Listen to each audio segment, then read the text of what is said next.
Have you ever met someone who's always working on something? They've got ideas, plans, visions. They can talk for 45 minutes about their next big thing. The app, the podcast, the business, the brand. They've done the research. They've watched the tutorials. They've filled notebooks and Notion pages with strategies and frameworks and lessons learned. And yet, 5 years pass. 10 years pass. Nothing ships. Nothing sticks. Nothing survives past the first obstacle. You look at their life and you see a graveyard of half-built projects, abandoned 2 months in, a podcast with 7 episodes, an online store with 0 sales, a YouTube channel with 12 videos from 3 years ago, a newsletter that died after the welcome sequence. They're not lazy. That's the strange part. They work constantly. They're always busy. They consume more information in a month than most people do in a year. But consumption isn't creation. Research isn't execution. Starting isn't finishing. And deep down, they know it. There's a term in Japanese martial arts that describes this pattern perfectly. They call it kata nashi formless. A person who moves without structure, who has pieces of many styles but mastery of none, who mistakes motion for progress. In feudal Japan, a samurai who trained this way would be dead within his first real battle. His sword would hesitate, his feet would tangle. All that knowledge would evaporate the moment steel met steel. The warriors who survived, the ones who became legends, trained differently. They understood something that modern self-improvement culture has completely forgotten. That mastery doesn't come from variety. It comes from repetition. Not inspired repetition. Not motivated repetition. Brutal, boring, mechanical repetition of the same movements until the body no longer needs the mind's permission to act. They call this training method kata. And it didn't just apply to swordsmanship. It was the foundation of every traditional Japanese art, from calligraphy to ceramics, from tea ceremony to carpentry. The principle was always the same. Form first, understanding later. Copy exactly, then copy again. 1,000 times, 10,000 times, until the form becomes flesh. This is not a philosophy that sells well in the modern world. We want hacks. We want shortcuts. We want to understand why before we commit to how. But that desire, that need to understand before doing is precisely why you keep failing. If you've ever abandoned a skill, a project, or a goal because it wasn't working or because you found something better, this video is your intervention. What follows is the same system that turned Japanese apprentices into masters, that transformed clumsy students into warriors, that built the most meticulous craftsman civilization has ever seen. It won't be comfortable. It will feel like regression. Your ego will scream that you're beyond this. You're not. Subscribe now. And let's begin. Asterisk, asterisk, chapter 1. The man with 6 failures. Asterisk, asterisk. Jordan Ellis was 31 years old and had never finished anything in his life. Not in the way most people don't finish things, an abandoned gym membership here, an unread book there. Jordan's pattern was more spectacular, more systematic. He was a professional starter, an expert at beginnings. In 5 years, he had launched 6 different businesses, a podcast about entrepreneurship that died after 11 episodes, a dropshipping store that made $47 and cost $3,000, an NFT project that launched 2 weeks before the market collapsed, an AI productivity tool that never got past the landing page, a newsletter about future trends with a subscriber list of 83 mostly his own alternate email addresses, a YouTube channel about business strategy with videos that averaged 42 views. Each time, the pattern was the same. Phase 1, obsessive research. Jordan would disappear into YouTube tutorials, online courses, Reddit threads. He'd fill Notion databases with competitive analyses and market research. He'd tell everyone about his new direction. His eyes would light up when he explained the opportunity. Phase 2, the launch. A burst of manic energy, 14-hour days. The feeling that this time was different. This time he'd crack the code. Phase 3, the fade. Somewhere around week 6, the momentum would slow. Views weren't growing, sales weren't coming, the algorithm wasn't cooperating. Jordan would start researching what successful people do differently. He'd find a new strategy, a better approach, a different niche. Phase 4, the pivot, which was really just phase 1 again, wearing a different mask. His girlfriend Sarah had watched this cycle 4 times. By the 5th, she'd stopped asking about his projects. By the 6th, she'd stopped pretending to be interested. The night everything changed started as a dinner party. Sarah's college friends, their husbands, their careers. A pediatrician, a marketing director, a guy who just made partner at his law firm, and Jordan, who'd introduced himself as working on some projects in the AI space. "Oh, cool," said the lawyer. "What kind of projects?" Jordan started explaining. The vision, the market opportunity, the unique angle he was taking. He was 3 minutes in when he noticed it. No one was looking at him. The pediatrician was checking her phone. The marketing director was refilling her wine. Sarah was staring at her plate with an expression Jordan had never seen before, something between embarrassment and exhaustion. He trailed off. Someone changed the subject. The car ride home was silent until they pulled into the driveway. Sarah turned off the engine, but didn't move. "My parents called today," she said.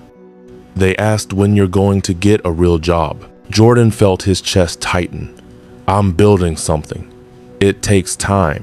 "Jordan." Her voice was flat. "It's been 5 years. You've built nothing. You've finished nothing." She finally looked at him. "I'm 30 years old. I want to buy a house. I want to have kids. I can't do that with someone who's perpetually about to succeed." She went inside. Jordan sat in the car for an hour, staring at his hands. For the first time in 5 years, he had no comeback, no explanation, no next big thing to pivot toward. He was 31 years old, and he had built absolutely nothing. Asterisk, asterisk, Chapter 2, The Carpenter, asterisk, asterisk. Jordan found Mr. Hayashi by accident. A friend had mentioned a Japanese woodworker who made custom furniture in a small workshop outside the city. Jordan wasn't looking for furniture. He was looking for anything that would get him out of the apartment and away from Sarah's silence. The workshop was a converted garage behind a modest house. The smell hit him first cedar, sawdust, something faintly metallic. Then the sound, a rhythmic scraping that seemed to have no beginning or end. Kenji Hayashi was 73 years old. He sat on a low stool, running a hand plane across a piece of wood with movements so fluid they seemed automated. He didn't look up when Jordan entered. Jordan stood there for 3 minutes before the old man spoke. "You need something?" Yeah. I heard you make furniture. I was curious." "Curious," the scraping continued. "About furniture. About how you work, I guess. How you got so..." Jordan searched for the word. "Skilled?" Hayashi stopped planing. He looked at Jordan for the first time, a gaze that seemed to be measuring something internal. "You make things?" "I try. Businesses mostly. Apps, content, that kind of thing." "How many have you finished?" The question landed like a slap. Jordan opened his mouth to explain, to contextualize, to mention market conditions and timing and pivots. "None," he said instead. Hayashi nodded slowly, as if this confirmed something he already knew. "Sit." Jordan sat on a wooden bench that was, he realized, the most comfortable piece of furniture he'd ever touched. "Do you know what kata means?" Hayashi asked. "Like karate? The forms?" "Kata is form, pattern, mold." He held up the hand plane. "I have used this movement," he demonstrated the stroke, "perhaps 2 million times in my life. When I was 12, I performed it wrong. When I was 15, I performed it wrong. When I was 20, still wrong. 40 years of wrong. But now the form is correct. Not because I understood it, because I did it so many times that wrong became impossible." He set down the plane. "You fail because you have no kata. You move from thing to thing, always starting, never repeating. You think starting is the hard part. Starting is nothing. Repetition is everything." Jordan felt something tighten in his chest. But you can't just repeat the same thing forever. You have to adapt, pivot, find what works. A tree does not pivot. Hayashi's voice was sharp.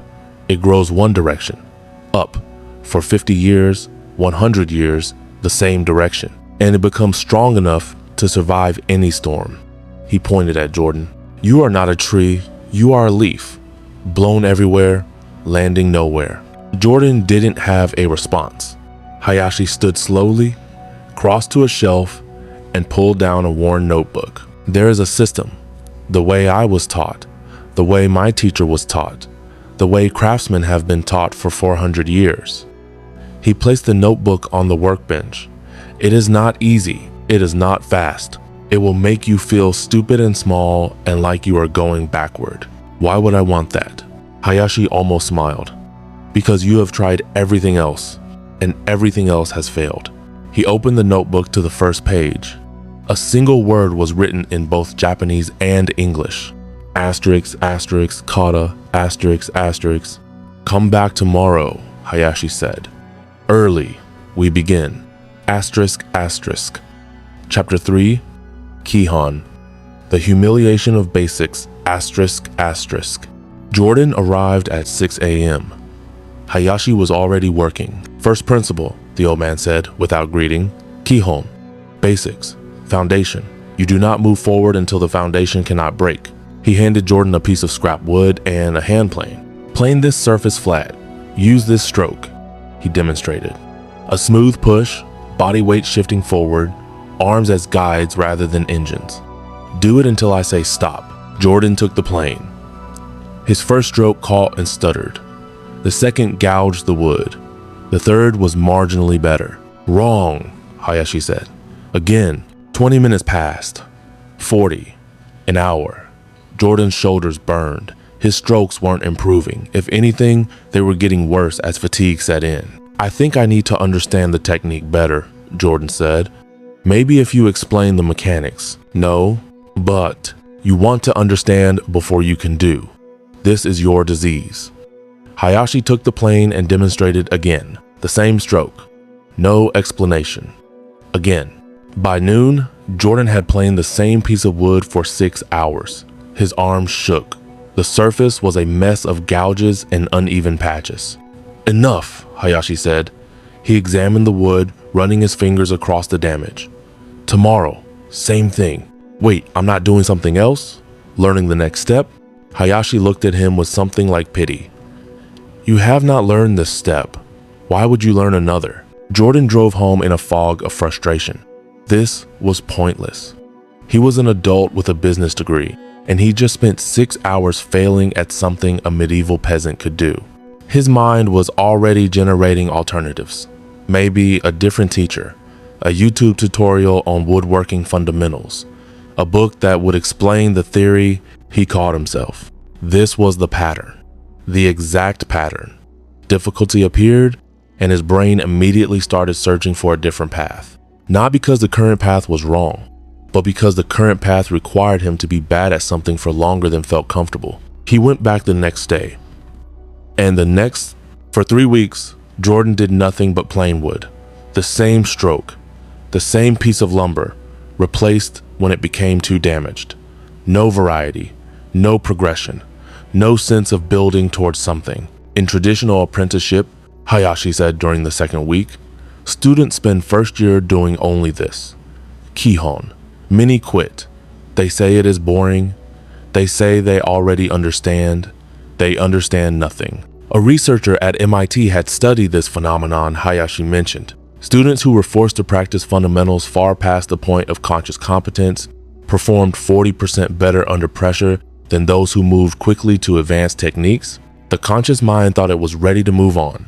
The body knew it wasn't. On day 22, something shifted. Jordan was midway through his 500th stroke when he realized his arms didn't hurt. The plane moved smoothly. He wasn't thinking about the technique anymore. His body was simply executing it. He stopped, staring at the wood. For the first time, the surface was actually flat. Good, Hayashi said. It was the first positive word he'd spoken in 3 weeks. Now you are ready for shu. Asterisk, asterisk. Chapter 4. Shu. The Death of Originality, asterisk, asterisk. Shu means protect or obey, Hayashi said. It is the first stage of mastery, and it requires something you will find very difficult. What? Complete surrender of your ideas. He placed a simple wooden box on the workbench. Dovetail joints, clean lines, no ornamentation. Copy this? Exactly. Do not improve it. Do not add your personal touch. Do not make it yours. Make it identical. Jordan examined the box. It seemed simple enough. Basic joinery, straightforward construction. He could probably improve on it, add some design elements, modernize the proportions. I see you thinking, Hayashi said. Stop. You have not earned the right to think. This was the principle of Shu, Hayashi explained. Before you could innovate, you had to imitate. Not interpret, not adapt, duplicate. Like a monk copying scripture, you reproduced the master's work until their knowledge lived in your hands. But what if their way isn't the best way? Jordan asked. It is the best way that works. Your better way is theory. Their way built empires, trained generations, survived centuries. Hayashi's voice hardened. Your ideas have built nothing. Why should I trust them? Jordan spent the next 6 weeks building the same box. The first attempt was a disaster, joints that didn't fit, angles that were slightly off, a finished product that wobbled on the bench. Hayashi looked at it for 2 seconds. Burn it. Again. The second attempt was better. Still wrong. Again. By the 15th box, Jordan had stopped thinking about improvements. He'd stopped thinking about anything. He was just copying, measuring obsessively, cutting carefully, fitting joints with minute adjustments until they slid together with a satisfying click. Your problem, Hayashi said one afternoon, is that you were always searching for your unique approach, your personal brand, your angle. He picked up Jordan's latest box, the first one he hadn't immediately. Rejected. Originality is earned. It comes after 10,000 hours of imitation. You wanted it at hour 1. He handed the box back. In Japan, we say, manabu koto wa manebu koto. To learn is to imitate. Your generation thinks imitation is shameful. You want to be original before you are competent. This is why you fail at everything. A Harvard study on creative expertise had found the same pattern, Hayashi added. The most innovative artists, musicians, and designers had all spent years in rigid imitation before developing distinctive styles. Those who tried to skip the imitation phase produced work that felt derivative because they were unconsciously copying fragments without understanding them. True originality, it turned out, required a foundation of absorbed tradition. Without Shu, there was no innovation, just noise. Jordan went home that night and looked at his graveyard of abandoned projects. The podcast where he tried to reinvent the interview format before learning how to conduct a basic conversation. The store where he'd focused on unique branding before understanding unit economics. The AI tool where he'd envisioned revolutionary features before building anything that worked. He'd been trying to be original at minute 1, and his originality, having no foundation, had collapsed every single time. Asterisk, asterisk. Chapter 5, Keiko. The Sacred Hour, asterisk, asterisk. Keiko means practice, Hayashi said, but not practice as you understand it. The word comes from thinking of the ancient, connecting to tradition through repetition. He handed Jordan a schedule, 1 hour, same time, every single day. This is your Keiko, sacred time, not negotiable, not skippable, not adjustable, based on how you feel. Jordan looked at the paper. 1 hour doesn't seem like much. It is everything. You think big efforts matter. They do not. Small efforts, repeated without exception, build empires. Hayashi tapped the schedule. You have never done the same thing every day for 1 year. This is why you have nothing. The rule was absolute. 1 hour of practice, same time, regardless of circumstances. Sick, 1 hour. Tired, 1 hour. Busy, 1 hour. Inspired, still 1 hour, no more. The cap was as important as the minimum. Your disease is not laziness, Hayashi explained. It is inconsistency disguised as enthusiasm. You work 14 hours one day, then nothing for a week. This builds no skill. Skill requires showing up when you don't want to. A study at University College London had tracked habit formation across hundreds of participants. The magic wasn't duration or intensity, it was unbroken consistency. Missing one day cut habit strength by 30%. Missing 2 days often killed it entirely. But performing a small action daily, without exception, created neural pathways that eventually made the behavior automatic. The first month of Keiko was brutal. Jordan had always prided himself on his ability to go hard when motivated. But motivation came and went. Some days he woke up excited to work. Most days he didn't. The old Jordan would have waited for inspiration, then binged for 12 hours to compensate. Now he couldn't. 1 hour. No more, no less. The days he didn't want to practice were the important ones, Hayashi said. Anyone can show up when they feel like it. Keiko is showing up when you feel nothing. That is where discipline lives. By month 3, something strange happened. Jordan stopped thinking about whether he wanted to practice. The hour simply existed, like brushing teeth or eating breakfast. His body moved toward the workshop at the appointed time without his mind's permission. Now you understand, Hayashi said. You have made practice automatic. The decision is removed. This is power. When you must decide each day whether to work, you have already lost. The warrior does not decide whether to train. He trains. Sarah noticed the change first. You're different, she said one evening.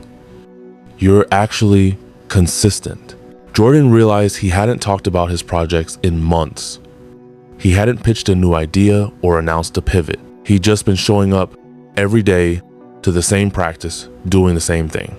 It felt like regression, like he wasn't making progress at all. Hayashi would say that feeling was exactly the point. Asterisk, asterisk. Chapter 6. Tanren the Forge.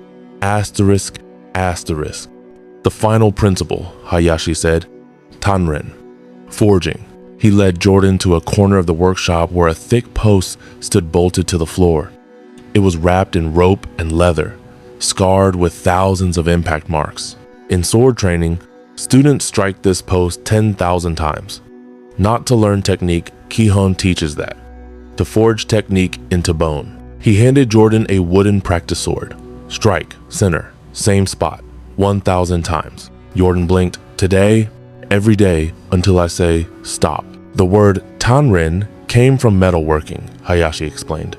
Blacksmiths heated steel and struck it repeatedly, not to shape it, but to align its molecular structure. Each blow forced impurities to the surface. Each fold made the metal stronger. A katana might be folded 15 times, creating over 30,000 layers. The process couldn't be rushed. Skip a fold and the blade would shatter in battle. Human skill worked the same way. The first 100 strikes were easy. The second 100, Jordan's shoulders began to burn. By 500, his form was collapsing, strikes landing off center, power dissipating into wasted motion. His mind screamed to stop, to rest, to try again tomorrow. Continue, Hayashi said. At 700, Jordan's arms moved without his input. His mind had gone quiet. The strikes weren't good exactly, but they were consistent, the same motion, the same landing point, over and over. This is Tanren, Hayashi said. Your conscious mind is too slow, too weak. It quits when difficulty appears. But your body does not quit. Your body does what it has done. If it has struck 1,000 times, it will strike 1,001. The repetition burns the pattern into you permanently. Neuroscientists at Stanford had studied this process, Hayashi mentioned. Each correct repetition wrapped the relevant neural pathways in myelin, a fatty coating that increased signal speed by up to 100 times. Masters didn't think faster.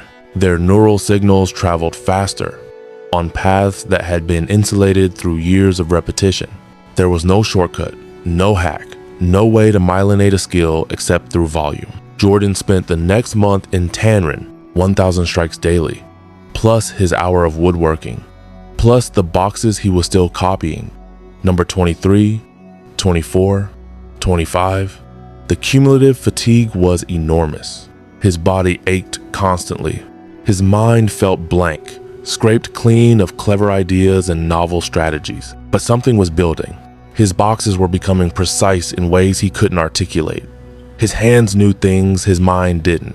He'd reach for a tool before consciously deciding he needed it. He'd adjust a cut by fractions of a millimeter without measuring. "Now you understand why you failed," Hayashi said one afternoon. "You were always searching for the insight, the breakthrough, the understanding that would make everything easy. But skill is not insight. Skill is accumulation. 1,000 repetitions, 10,000, 100,000. The body learns what the mind cannot grasp." Jordan thought about his abandoned projects. The podcast he'd quit because he hadn't figured out the algorithm. The store he'd abandoned because he couldn't crack the marketing. The AI tool that stalled because he was waiting for the right technical approach. He'd been looking for lightning when he needed to be gathering firewood, one stick at a time, for years, until he had enough to burn through any storm. Asterisk, asterisk, Chapter 7, The Relapse, asterisk, asterisk. On month 4, Jordan almost quit. It started with a message from an old business contact, a huge opportunity in the AI space. A friend of a friend was looking for someone with entrepreneurial energy to help launch a new product. The equity was significant. The timing was perfect. The email made Jordan's pulse quicken in a way woodworking never had. That night, he couldn't sleep. His mind raced with possibilities. The startup could be his breakthrough. Finally, a real opportunity, not another solo project. He could apply everything he'd learned about discipline and consistency to something that actually mattered. By morning, he'd almost convinced himself to take the call. Then he caught his reflection in the mirror and saw something he recognized. The same desperate hope that had preceded every previous failure. The same certainty that this time was different. The same willingness to abandon ship the moment something shinier appeared. He drove to Hayashi's workshop. "I want to quit," he said. "There's this opportunity." Hayashi didn't let him finish. "There will always be an opportunity. There is always a reason to stop. You have found 100 reasons in your life already. What makes this one different? It could actually work. Your podcast could have worked. Your store could have worked. They did not work because you left." Hayashi set down his tools. "Do you know what separates a master from a dabbler? Not talent, not intelligence. The master stayed. When it was boring, he stayed. When opportunity called, he stayed. When everyone around him pivoted and adapted and found new passions, he stayed." He pointed to the wall of the workshop where dozens of hand planes hung in perfect order. Some were clearly ancient. "I've used these same tools for 60 years. I've made the same joints, the same boxes, the same forms. People have offered me opportunities, television shows, factory contracts, teaching positions in other countries. I declined them all." He turned back to Jordan. "Because I am a craftsman, and a craftsman does not chase. He builds, one piece at a time, in the same place for his entire life." Jordan sat with this for a long moment. What if the opportunity is better than what I'm doing now? Better for what? For money? Perhaps. For fame? Perhaps. For mastery? Hayashi shook his head. "Mastery requires one thing, time. And time requires staying. You cannot master anything if you keep leaving." Jordan didn't take the call. It was the hardest decision he'd made in 5 years, harder than any launch, any pivot, any strategic retreat. But when he picked up his tools the next morning, something had shifted. The temptation hadn't disappeared. It had been acknowledged and refused. The choice had been made. He was staying. Asterisk, asterisk. Chapter 8, The Evidence, asterisk, asterisk. Month 6. Jordan's 30-second box sat on Hayashi's workbench.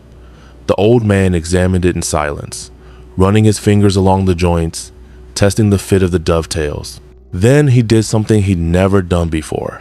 He placed it on the shelf next to his own work. "Acceptable," he said. One word. 6 months of work. Jordan felt a surge of emotion that embarrassed him, pride, relief, validation he didn't know he needed. That weekend, Sarah's parents visited. The conversation Jordan had dreaded for 5 years finally happened. So, what exactly do you do?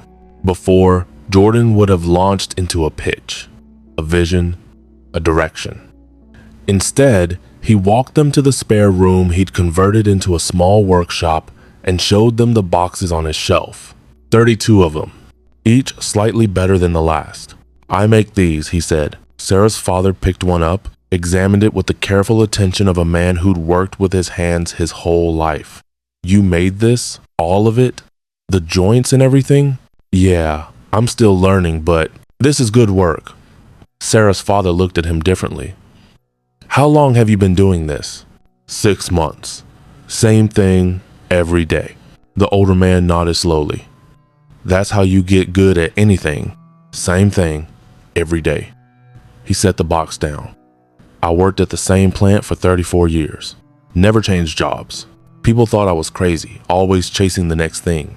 But I retired with a pension and a clear conscience." Later that evening, Sarah found Jordan in the workshop. "My dad likes you now," she said. "I don't think he's ever liked you before." Jordan laughed. "All it took was 6 months of hitting wood with a stick." "No." Sarah sat down on the bench beside him. "It took 6 months of actually finishing something. That's what he respects. That's what I—" She stopped, choosing her words carefully. "I didn't think you could do this. I thought you'd quit after week 2 like everything else. I almost did. Multiple times. But you didn't." She picked up one of the boxes, turning it over in her hands. "You actually didn't." It wasn't a grand declaration. It wasn't a solution to all their problems. But it was something they hadn't had in years. Evidence. Tangible proof that Jordan could commit to something and see it through. The boxes themselves weren't worth much. A few $100s maybe, if he sold them. But what they represented was priceless. Jordan had become someone who finished things. And that changed everything. Asterisk, asterisk. Chapter 9, The System Complete. Asterisk, asterisk. 1 year. Jordan stood in Hayashi's workshop, looking at the shelf that now held 61 boxes, identical in design, progressively better in execution. A physical record of 12 months of daily practice. "You have completed Shu," Hayashi said. "The first stage, obedience, imitation, form. What comes next? Ha! Breaking. You have earned the right to experiment, to question, to deviate from the pattern." The old man almost smiled. But not yet. Not for many years, and only in small ways. He handed Jordan a new notebook. Inside were the 4 principles, written in Hayashi's careful script. Asterisk, asterisk, Kihon master the boring basics until they become invisible. Asterisk, asterisk. The foundation must be unconscious before anything can be built on top. This means practicing fundamentals far past the point of conscious competence. Not until you understand them. Until you can't get them wrong. Asterisk, asterisk, shoe copy. Exactly. Improve never. Asterisk, asterisk. Imitation is not weakness. It is the fastest path to competence. Choose one master, one method, one model. Reproduce it faithfully until you could do it blindfolded. Personal style is a privilege earned through years of faithful copying. Asterisk, asterisk, Keiko sacred daily practice. Non-negotiable. Asterisk, asterisk, 1 hour. Same time. Regardless of mood, circumstance, or inspiration, the cap matters as much as the minimum. Consistency builds neural pathways. Intensity builds burnout. Show up every day for 1 year before you evaluate whether something works. Asterisk, asterisk, Tanren Forge, through volume. Asterisk, asterisk, skill is not understood. It is accumulated. 1,000 repetitions, 10,000. The number is not metaphorical. Myelin wraps neural pathways only through repeated activation. There is no hack, no shortcut, no substitute for raw volume. These principles apply to everything, Hayashi said. Your business, your relationships, your health. The subject does not matter. The method is universal. Jordan thought about his year, the frustration of Kihon, doing the same basic stroke for weeks, the ego death of Shu, copying without adding anything of himself. The mundane devotion of Keiko, showing up on days when he felt nothing. The accumulated exhaustion of Tanren, building volume that felt pointless until suddenly it wasn't. Why don't more people do this? He asked. Because it is painful, because it is slow, because it offers no excitement, no novelty, no dopamine. Hayashi gathered his tools. And because it works, if everyone did this, mastery would be common. It is not common because humans prefer the fantasy of future excellence to the boredom of present practice. He walked Jordan to the door. You came here as a leaf, always moving, never settling. Now you are the beginning of a tree. He placed a hand on Jordan's shoulder. Continue growing in one direction for the next 50 years, and you will become something that cannot be moved. Asterisk, asterisk. Chapter 10. Your choice, asterisk, asterisk. So now you know. You've heard the system. You understand the principles. You've seen how one man went from 6 failures to 61 completed pieces by doing the same thing the same way every single day. But understanding changes nothing. You've understood plenty before. You understood why your diet failed while eating pizza. You understood why your business stalled while browsing new opportunities. You understood why your skills plateaued while watching tutorials. Understanding is the enemy of action. It gives you the feeling of progress without the substance. The question isn't whether this system makes sense. The question is whether you'll use it. Tomorrow morning, you have a choice. You can wake up and do what you've always done. Chase the new thing. Research the better method. Wait for motivation. Consume another video, another book, another course that makes you feel like you're moving forward. Or you can pick one thing, the thing you've been avoiding, the thing you've started and stopped a dozen times, the thing that's been sitting in your someday pile for years. And you can do Kihon, the basics, the boring part, the part that makes you feel stupid and slow and like you're going backward. 1 hour, every day, for the next year. Not until you feel ready for the next step. Not until you understand why. Not until you see results. Just 1 hour. Same time, same practice, same form. You will want to quit at week 2. Everyone does. You will be tempted by something shinier at month 3. That's the test. You will feel like you're not making progress at month 6. That's when the real progress is happening, invisibly, in the myelin wrapping your neural pathways.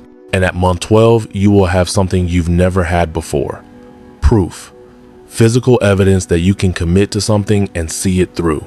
Not a plan, not a vision, not a direction. A finished thing made by your hands. Through daily repetition, that's the Kata system. It's not exciting. It's not optimized. It won't get you results in 30 days. But it works. It's worked for 400 years. It'll work for you. The only question is, will you stay? 5 years from now, you'll be somewhere. You'll either have mastery or excuses, a body of work or a graveyard of starts, the deep satisfaction of competence or the hollow regret of potential. The choice is today, not tomorrow, not Monday, not after you do more research. Today, pick up the tool. Start the hour. Do the boring thing, one stroke at a time.